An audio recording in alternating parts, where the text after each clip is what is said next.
एक छोटी बच्ची थी, शायद उसको माँ बाप अगली बार मौका ना दे, बेचारी रो रही थी, उसको हम क्या जवाब देंगे। एक बच्चा था, उसकी इसी साल जनवरी में उसकी माताजी डेथ कर गई थी। बड़ा हिम्मत जुटा के उसको हम लोग ने कहा कि बाबू जनवरी का टाइम आ गया है, 3 मंथ बाद पेपर है, माताजी के लिए डॉक्टर बनो, बढ़िया एग्जाम निकालो। बहुत कोशिश की है। आज वो बच्चा कह रहा है कि सर से मिलवाइए हमको हेजिटेशन हो रहा है, उसके सामने क्या क्या लेके जाएंगे आप बताइए, हम आपसे पूछते हैं। कहा कि सर हमको, वो बस ऑफिस में एक ही बात बोलता है, हमको सर से मिलवा दीजिए। हमें हिम्मत नहीं हो रही है कि उसके पास जाके क्या कह देंगे, और हमारे हाथ में क्या है। तो ये एनटीए ना बच्चों का नहीं, हम पूरे हिंदुस्तान के शिक्षकों से कहते हैं, क्या आप लोग को कैसा फील हो रहा होगा।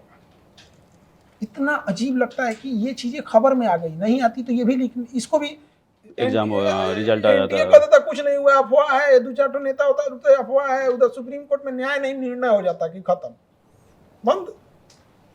न्याय और निर्णय में अंतर है। हम लोग के साथ निर्णय होता है, हम लोग के साथ न्याय नहीं होता है।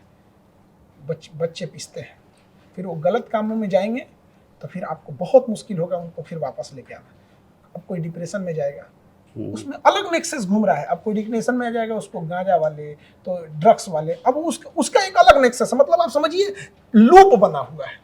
वो डिप्रेशन में जाएगा, उसको तो मुश्किल डगर है, यहाँ डगमगाए तो गया यहाँ पे, कहाँ से लाएंगे। कभी एक उस बूढ़े गरीब बाप के बारे में सोचिए जिसने खेत गिरवी रख के बच्चियों को पढ़ाया हो, क्या बीतेगा उस पर।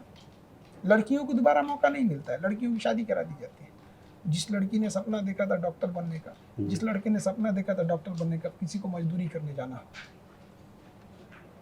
एसी में बैठे लोग को नहीं पता होता है कि एक गरीब इंसान की क्या दिक्कत होती है। एक स्टूडेंट का तकलीफ एक स्टूडेंट ही समझ सकता है। हम लोग देखते हैं ना स्टूडेंट, आज भी हम कह रहे हैं हिंदुस्तान में जितने स्टूडेंट हैं पढ़ाई करने वाले, वो बेचारे में 80% स्टूडेंट जो है वो एक टाइम बनाएंगे तो दूसरे टाइम 3 टाइम खाएंगे। वो ये सोचते हैं ना कि थोड़ा सा सब्जियां छोड़ देते हैं, अगले दिन भी इसे खा लेंगे। किससे जाएंगे? मकान मालिक से कहेंगे पानी साफ नहीं तो कहेगा खाली कर दो। गर्मी के दिन में बिजली विभाग लाइट काट देगी, इन्वर्टर नहीं है, गर्मी में पड़ रहा है। आज जब उसका लीक होगा ना तो कुछ बदतमीज कहेंगे कि दोबारा पेपर देने में क्या जाता है,